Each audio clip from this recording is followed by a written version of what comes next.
I'm Jennifer Behm, a partner with Berardi Immigration Law.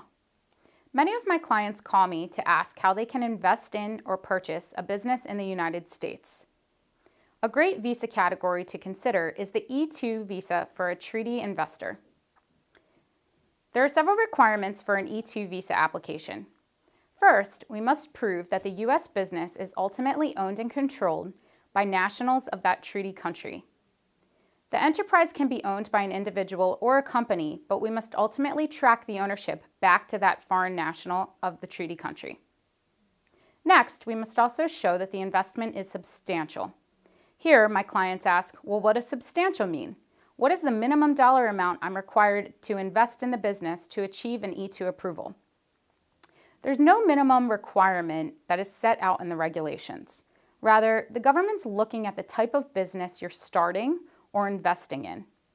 They want to see that the investor has put enough money towards the startup costs to show that upon the E-2 visa approval, the business will pretty much be ready to begin operating.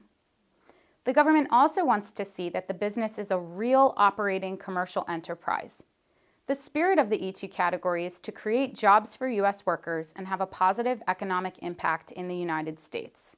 They're not going to approve an E-2 visa for a speculative or idle investment. There are several steps involved in an E-2 visa application. First, we work closely with the applicant to prepare a strong petition on his or her behalf.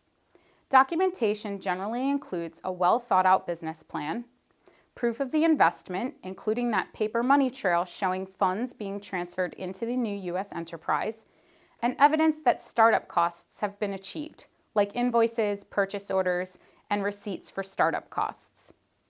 Next, we submit an electronic version of the petition to the consulate for advanced review.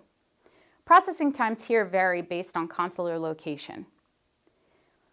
The applicant will then attend a visa interview in person at the consulate. Upon approval, the applicant's passport with a new E-2 visa will generally be mailed back to the applicant 3 to 5 days after the visa interview. The applicant can then enter the United States and begin working for the new business. Spouses may also apply for E-2 derivative status, and they may apply for derivative work authorization. Children can also attend school in the United States. If you would like to invest in a new U.S. business or purchase an existing business in the States, contact Berardi Immigration Law today. We'll speak with you and determine if the E-2 visa for a treaty investor is the right fit for you.